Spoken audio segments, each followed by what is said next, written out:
Hi hello and video பார்க்குற எல்லாருக்கும் வணக்கம். ஸோ நம்ம இன்னைக்கு பார்க்க போகிற வீடியோ எதை பற்றினா, நம்ம சேனலில் தொடர்ந்து ஃபாலோ பண்ணுறவங்களுக்கு தெரியும், எவ்ரி வீக் ஃப்ரைடே வந்து பென்டன் சம்மந்தமாக இருக்கிற அன்சால்வ்டு கொஸ்டின்ஸ்க்கு ஆன்சர் பண்ணுற விதமாக ஒரு ஃபுல் வீடியோ வந்து நம்ம சேனலில் அப்லோட் பண்ணுவோம். இதுக்கு முன்னாடியே இது சம்மந்தமாக 4 எபிசோட்ஸ் இதே மாதிரி அப்லோட் பண்ணியிருக்கோம். அந்த வீடியோஸோட லிங்க் எல்லாம் நான் கீழே டிஸ்கிரிப்ஷனில் கொடுக்குறேன், ஒரு எட்டு போய் பார்த்துட்டு வந்துருங்க. ஏன்னா அப்போ தான் இந்த வீடியோ வந்து உங்களுக்கு கொஞ்சம் ஈஸியாகவே அண்டர்ஸ்டாண்ட் ஆகும். அண்ட் வீடியோவை ஸ்டார்ட் பண்ணுறதுக்கு முன்னாடி இந்த வீடியோ உங்களுக்கு பிடிச்சிருந்தா லைக், ஷேர், கமெண்ட் பண்ணுங்க. மறக்காம சூப்பர் காமிக்ஸ் தமிழ் சேனலை சப்ஸ்கிரைப் பண்ணுங்க. ஸோ வாங்க வீடியோக்குள்ள போலாம். ஃபர்ஸ்ட் கொஸ்டின் என்னன்னா, எதுக்காக கெவினால வேபிக்கோட பவர்ஸை அப்சர்வ் பண்ண முடியலன்னு கேட்டிருக்கீங்க. ஆக்சுவலா ஆம்னிவர்ஸோட ஒரு எபிசோட்லயே கெவின் வந்து வேபிக்கு அப்சர்வ் பண்ணுவான். ஆனா அவனுக்கு வேபிக்கோட பவர்ஸ்லாம் கிடைச்சிருக்காது. ஜஸ்ட் அவனோட பாடி தான் வேபிக்கோட எக்ஸோஸ்கெலிட்டன்ல இருக்கிற காஸ்மிக் மெட்டல் ஷேப்புக்கு மாறும். ஏன்னா இந்த இடத்துல கெவின் வந்து வேபிக்கோட ஸ்கின்னை தொட்டு அப்சர்வ் பண்ணல, அவ வந்து வேபிக்கோட அந்த ஒரு எக்ஸோஸ்கெலிட்டனை தொட்டு தான் அப்சர்வ் பண்ணிருப்பான். அதனால தான் கெவினுக்கு வந்து வேபிக்கோட பவர்ஸ் எதுவுமே கிடைக்கல. பட் ஒரு சில டைம்ஸ் வந்து கெவின் பென்னோட ஆம்னிட்ரிக்ஸையே தொட்டு அப்சர்வ் பண்ணிருப்பான். ஆனா அப்பவுமே கூட வேபிக்கோட பவர்ஸ் எதுவுமே கிடைக்கலங்கிற மாதிரி தான் காமிச்சிருப்பாங்க. அதுக்கு ரீசன் என்னன்னா, ஃபர்ஸ்ட் ஆஃப் ஆல் கெவின் வந்து ஒரு ஏலியனை தொட்டு அப்சர்வ் பண்றான்னா அவனுக்கு வந்து மினிமம் அந்த ஏலியனோட 10% ஆஃப் த பவர் தான் கிடைக்கும். ஈவன் கெவின் வந்து ஒரு வேபிக்கோட ஸ்கின்னையே தொட்டு அப்சர்வ் பண்ணாலும் அவனுக்கு வந்து வேபிக்கோட சைஸோ இல்ல அதோட காஸ்மிக் பவரோ டோட்டலா கிடைக்க போறது கிடையாது. அதனால தான் கெவின் வந்து ஆம்னிட்ரிக்ஸை தொட்டு அப்சர்வ் பண்ணும்போது அதுல இருக்கிற ஒரு சில ஏலியன்ஸோட 10% ஆஃப் த பவர்ஸ் வந்து ஒட்டுமொத்தமா கிடைக்கும். சோ இந்த ஒரு ஃபார்ம்ல இருக்கும்போது கெவினுக்கு வந்து எனக்கு தெரிஞ்சு வேபிக்கோட 10% ஆஃப் த ஸ்ட்ரென்த் வந்து கிடைச்சிருக்கும் தான் நினைக்கிறேன். ஏன்னா இந்த ஒரு ஃபார்ம்ல கெவின் வந்து அல்டிமேட் ஹியூமங்கோசோரியை ஒரே அடியில பறக்க விட்டுருவான். அண்ட் நிறைய பேருக்கு வேபிக் வந்து எந்த அளவுக்கு ஒரு ஸ்ட்ராங்கான ஏலியன்ங்கிறத பத்தி தெரியல. லைக் இதோட ஹைட் மட்டுமே கிட்டத்தட்ட 200 ஃபீட் வரைக்கும் இருக்கும். அண்ட் இதோட சைஸுக்கு ஏத்த ஸ்ட்ரென்த் தாண்டின ஒரு சூப்பர் ஸ்ட்ரென்த் வந்து இதுகிட்ட இருக்கு. எக்ஸாம்பிளுக்கு ஒரு எபிசோட்ல வில்காக்ஸ் வந்து தன்னோட சைஸை வேபிக் அளவுக்கு பெருசாக்கி பென் கூட ஃபைட் பண்றதுக்கு வருவான். பட் வேபிக் ஃபார்ம்ல இருந்த பென் வந்து அசால்ட்டா வில்காக்ஸை அடிச்சு போட்டு அவனோட ஸ்பேஸ் ஷிப்புக்கே வில்காக்ஸை தூக்கி வீசி எறிஞ்சிருவான். சோ வேபிக் வந்து ரொம்ப ஸ்ட்ராங்கான ஒரு ஏலியன்ங்கிறத தெரிஞ்சுக்கங்க. சோ அடுத்த கேள்வி என்னன்னா, நம்ம சேனல்ல இதுக்கு முன்னாடியே ஒரு ஷார்ட் வீடியோல கெவினால ஏலியன்எக்ஸோட பவரை யூஸ் பண்ண முடியாதுன்னு சொல்லி எக்ஸ்பிளைன் பண்ணி போட்டிருப்போம். அந்த வீடியோவோட கமெண்ட் பாக்ஸ்ல கெவினால ஏலியன்எக்ஸோட பவரை யூஸ் பண்ண முடியாதுங்கிறப்ப எப்படி ஸ்கர்டால மட்டும் ஏலியன்எக்ஸோட பவரை பென்னுக்கு கொடுக்க முடிஞ்சதுன்னு கேட்டிருக்கீங்க.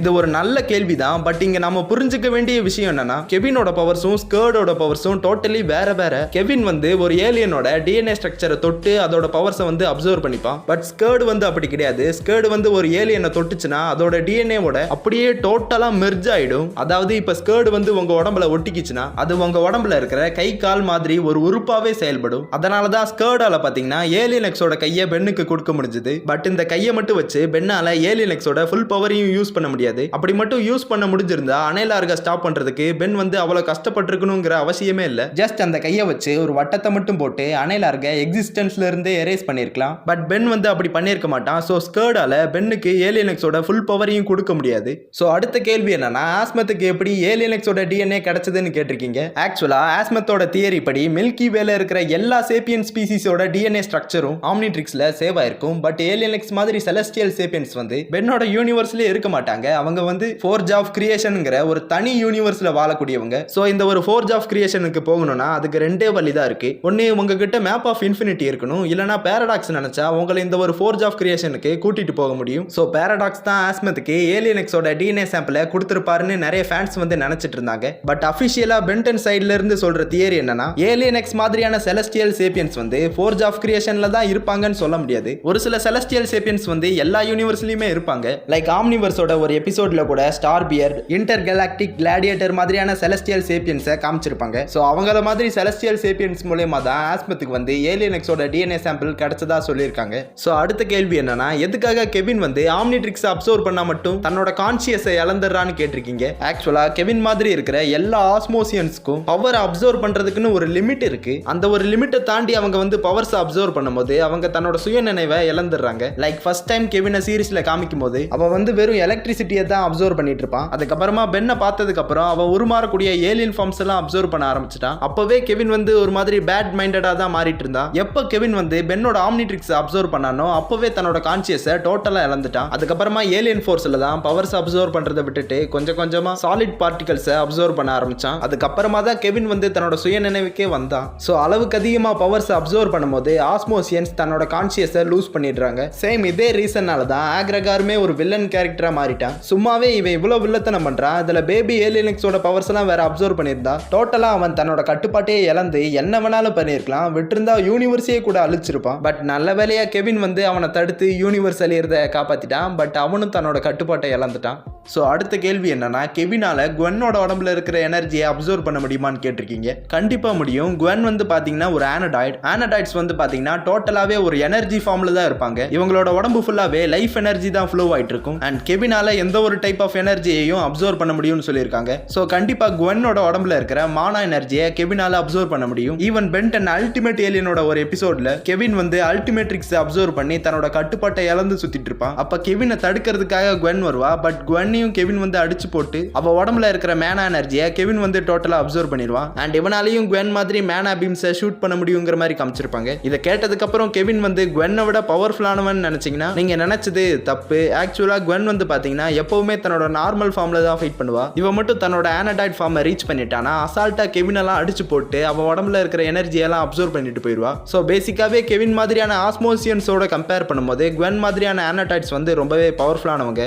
ஸோ அடுத்த கேள்வி என்னன்னா, பென்டன் சம்பந்தமா ஏதாவது நியூ சீரிஸ் வருமா வராதான்னு கேட்டிருக்கீங்க. இது தனிப்பட்ட ஒருத்தரோட கேள்வி கிடையாது. ஒட்டுமொத்த தமிழ்நாட்டில் இருக்கிற எல்லா பென்டன் ஃபேன்ஸோட கேள்வியுமே இதாக தான் இருக்கு. பென்டன் ரீபூட் சீரிஸை பார்த்ததுக்கு அப்புறம் கார்ட்டூன் நெட்வொர்க்குக்கு ஒரு விஷயத்தை நான் சொல்லியே ஆகணும். நீங்க இதுக்கப்புறம் எவ்வளோ கேவலமான ஒரு பென்டன் சீரிஸை எடுத்தாலும் அதை பார்க்கக்கூடிய சக்தி வந்து பென்டன் ஃபேன்ஸ்க்கு வந்துருச்சு. தக்காளி அந்த ரீபூட் சீரிஸ்ல நான் எல்லாத்தையுமே மன்னிச்சிருவேன். ஆனா ஏலியன் எக்ஸை போய் 4 ஆர்ம்ஸை விட்டு அடிக்க விட்டீங்க பாத்தீங்களா, அதை மட்டும் என்னால் மன்னிக்கவே முடியாது. அவ்வளோ கடுப்பா இருந்தது பென்டன் ரீபூட் சீரிஸை பார்க்கும்போது. சரி, அது எல்லாத்தையும் விட்டுறலாம்னு நினைச்சாலும் பென்டன் ரீபூட் சீரிஸ்க்கு அப்புறம் பென்டன் சம்பந்தமா எந்த ஒரு அப்டேட்டுமே கார்ட்டூன் நெட்வொர்க் சைட்ல இருந்து ரொம்ப நாளா கொடுக்கவே இல்லை. பட் இப்போ பாத்தீங்கன்னா ஒரு அப்டேட் வந்திருக்கு. என்னன்னா, பென்டனை வந்து ஜெல்லி ஸ்டோன் அப்படிங்கிற குழந்தைங்க பார்க்குற ஒரு கார்ட்டூனோட கிராஸ் ஓவர் பண்ணி காமிக்க போறதா சொல்லியிருக்காங்க. பட் இப்போ இதுல பிரச்சனை என்னன்னா, இந்த ஜெல்லி ஸ்டோன் அப்படிங்கிற கார்ட்டூன் வந்து ஃபுல் அண்ட் ஃபுல் குழந்தைங்க பார்க்குற ஒரு கார்ட்டூன் தான். அனிமேஷனை பார்த்தாலே தெரியுது. ஸோ இதுல வந்து பென்னை காமிக்க போறாங்கன்னா